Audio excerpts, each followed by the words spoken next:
categoria na classe D e E. Muito obrigado pela oportunidade, deputado. E iremos trazer aí sugestões para poder aprimorar o nosso plano agrícola. Muito obrigado.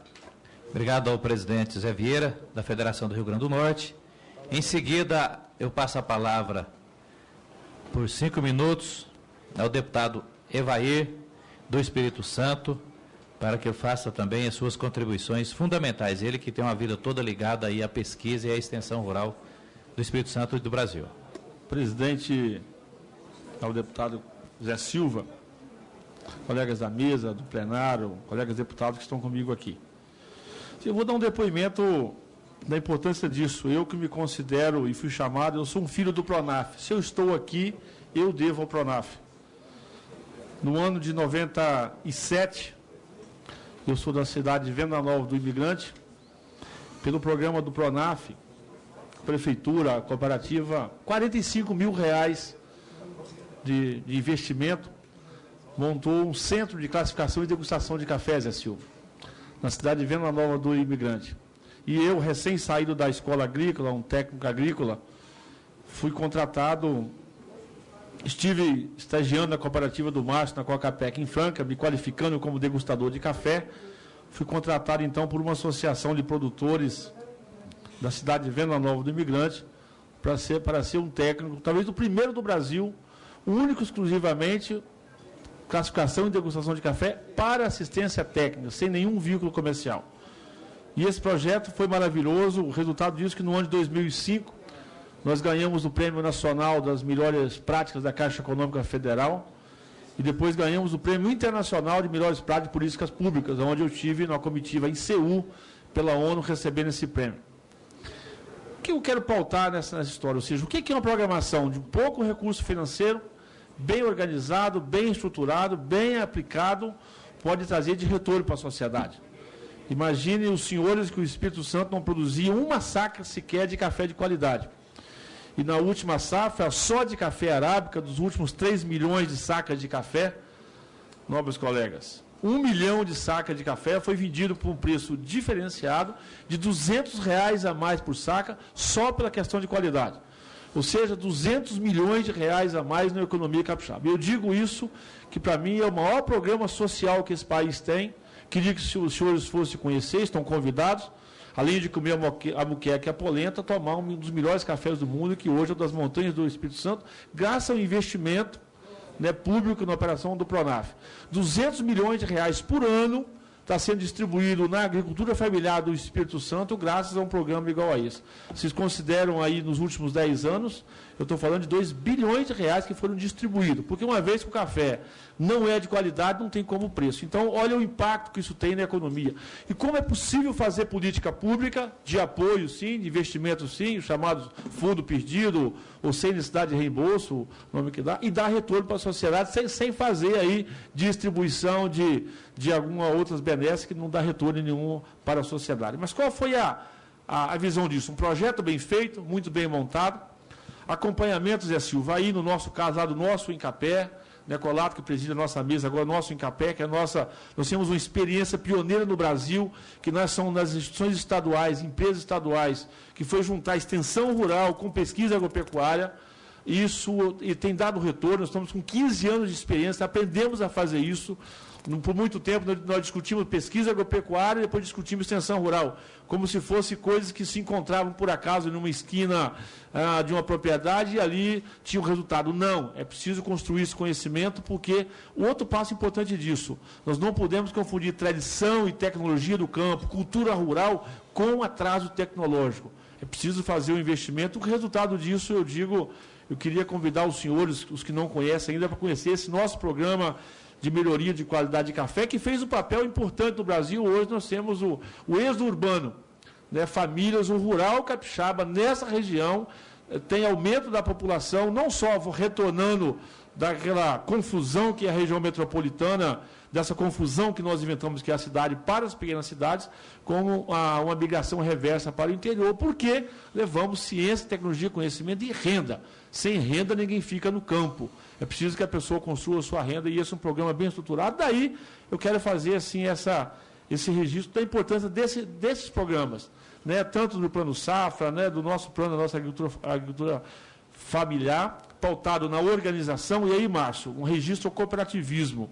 Eu já discuti isso com você, nós pegamos o mapa do Brasil e, é claro, cooperativismo que está funcionando, que está estruturado, ali tem desenvolvimento econômico, político e social, inclusive para outros setores que não operam, porque a cooperativa ela força uma organização natural daquela região. E se alguém tem dúvida de algum segmento do cooperativismo, eu digo isso no meu estado, né, se alguém tem dúvida do cooperativismo, de algum segmento, é só olhar sim, o sucesso de organização que é o nosso cooperativismo de crédito, Márcio, que andou por todo o país, está andando por todo o país, fazendo uma escola de transparência, de ética, de prestação de conta. Inclusive, Márcio, hoje uma moça que até me perguntou, porque ela me fez 10 perguntas aqui na entrevista, e 3 eu respondi OCB, 7 eu respondi cooperativismo. Ela falou assim, mas o que você faz? Eu faço cooperativismo, não faço outra coisa. Porque eu acredito que nessa forma de organização jurídica, estruturada, que nós estamos organizando esse país e aposto muito nisso. Mas dentro desse ponto, eu quero chamar a atenção para os senhores de um tema que eu tenho tratado aqui nessa casa, Colato, junto com você. Você chama do nosso celibato rural, lá na Minas Gerais, o Márcio, a região é o Galho de São Roque, né, um apelido o nosso povo, mas eu tenho muita preocupação com a sucessão familiar, como gestão de negócio, tanto das questões fundiárias, como as questões de crédito, questão de capacitação e de oportunidade. É preciso cuidar dessa moçada, assim como eu sou filho de pequenos agricultores, nós precisamos ter uma política, não só política existencialista, mas uma política realmente que cuida. Se imagina para o meu estado, que é um estado de mais de 80% de pequenas propriedades, a minha região é uma região colonizada basicamente europeias, por portugueses e por italianos, os italianos não têm poucos filhos, propriedade, Colato, que era de 10, 12 hectares, agora tem 10, 12 filhos. E como que eu vou parcelar esse negócio? Você precisa cuidar da situação do campo, inclusive de capacitação não só dos filhos, mas dos pais dos nossos avós.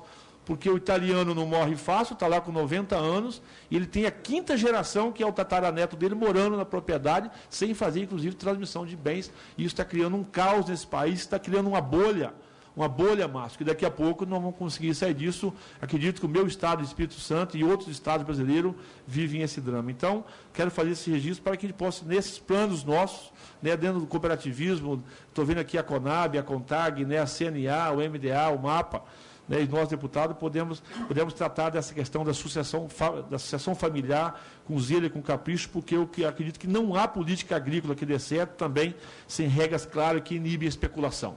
O setor de produção agrícola não pode conviver com tanta especulação, com tanta incerteza, porque o produtor rural não tem contra-cheque, ele não tem garantia de renda no final do mês. Ele precisa ter garantias reais, porque ele, além de produzir o alimento, né, para nossas mesas, talvez a atividade mais nobre da sociedade, também tem dado a sua contribuição, né, com o seu esforço além, às vezes, do normal. Márcio, está construindo uma riqueza desse país, está segurando a conta. Se tem uma conta positiva, ela vem daí, que é a somatória, e eu acho que a agricultura familiar é a base, é o sustento, é uma referência, mas tem outras pessoas que se dedicam e fazem o seu investimento na agricultura, no setor de agronegócio, que somado dá essa contribuição importante para o país. Um outro passo importante, nós precisamos ter políticas regionais.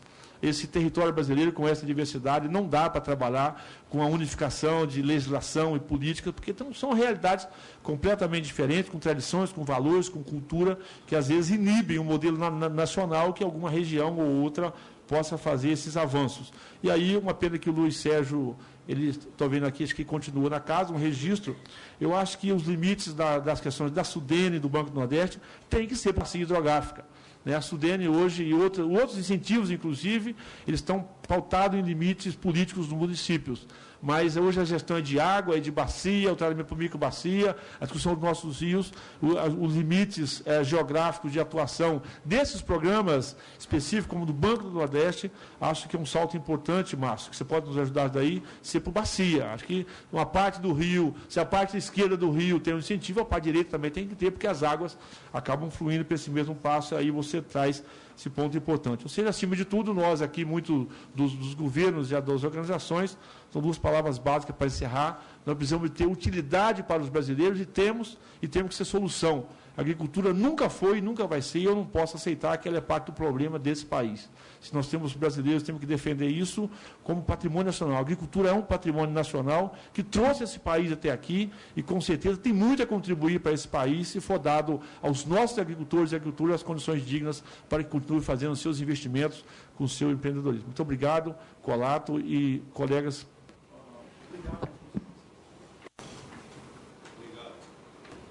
Obrigado, deputado Ivair.